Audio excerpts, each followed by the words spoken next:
Hey there. So Simon sent a message and he was just, oh, my hair, I need a haircut. Hey, Simon, I have anxiety about my hair, but I know it's not like your anxiety that you're feeling now. Simon has been having some anxiety. Let me just read what he said. So I'm dealing with anxiety and depression since a couple of months. I have had this tinnitus. First, it was in the ears, and I had good coping strategies like bathing and acupuncture. But now the tinnitus is like in my head, and it drives me crazy. Yeah. So,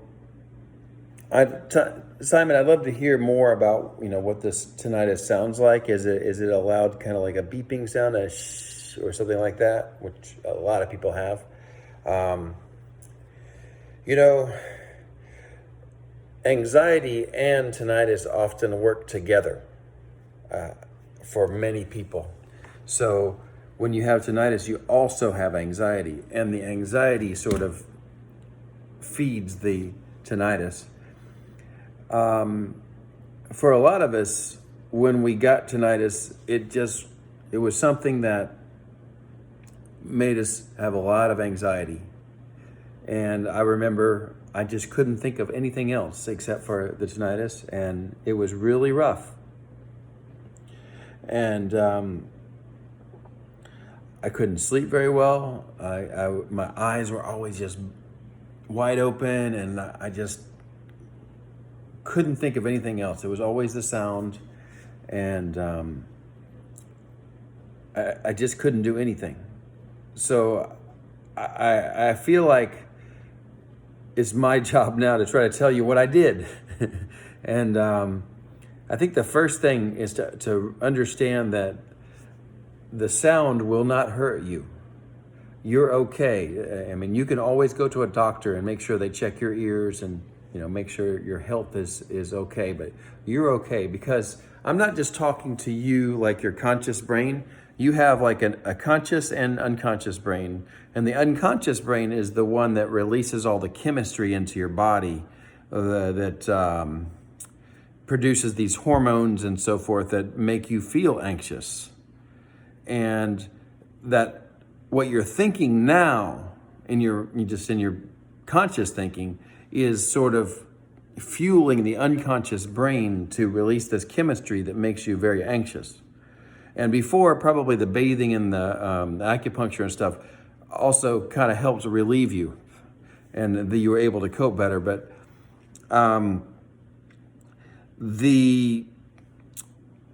the thoughts that you're thinking now are very important. And one of the first thoughts that you can have is to help yourself know that you're safe. Nothing's going to happen to you. Just because you have the sound, it doesn't mean anything's going to go wrong with your health, or it's just a sound. And I know it's not easy to accept that right now, but accepting first that it won't hurt you helps your subconscious brain, your unconscious brain, to stop releasing so much chemistry. And you can say, okay, I've got this sound. I don't like it, but I'm safe. I'm safe. And then from there, you need to try to spend more time thinking about other things than the tinnitus. And that is not easy, but it's possible. And as you train your brain to think less of it, or maybe even think differently about it, your ability to cope is going to go up a lot. And your ability to even not notice it after a while. I mean, it's almost impossible to imagine right now for you that you could ever be in a place where you don't notice the sound. I get it. I was there. A lot of other people were there. Just like it would be impossible to forget about it. But you need to find some activities that will keep you busy. Here's one behind me. I study Chinese and I write Chinese characters. It's just something where I have to write, and I have to use my brain to focus on writing that character. And what's happening there is my brain is too busy thinking about writing that character that at least for a moment or a few minutes, I can get my brain off of the tinnitus. You could do the same thing reading a book. You could exercise. You could get some fitness videos and just follow along. It could be a meditation video. Anything where you have to sort of follow along and do whatever the instructor on the video is telling you to do something like that. And it still may be difficult to stop thinking about the tinnitus, but what you're doing here is you're just beginning to train your brain to be able to divert your thoughts away from the tinnitus and then creating the habit of doing that more. So you may only be able to do it for a few seconds right now. I think I've made many videos about where I draw something. And I found some tutorials online where they teach me how to draw something. And I just followed the instructions. I got the pencil and I drew, and I wasn't very good. But again, I'm just making my brain think about doing that other activity. And that helps you to spend a little bit less time thinking about the sound and the anxiety and a little bit more time thinking about something else. And you may sort of have to force yourself to do it. I remember, the game Solitaire that you play with cards. I remember sometimes I would play Solitaire for like an hour, just trying my best to keep playing the game, and not think about the tinnitus.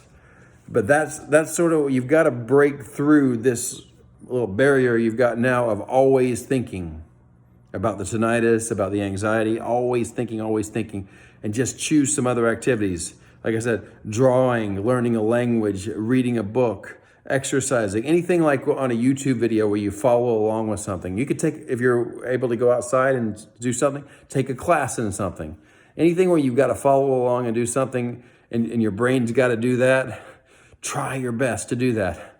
And then as you took step number 1, where you're saying, I'm not afraid, it's not going to hurt me. And then you took step number 2, where you start diverting your attention to other things. You can start taking step number 3 too, which is like saying, you know what? I don't really care about the tinnitus. It doesn't bother me. I kind of like the sound. It's got beautiful.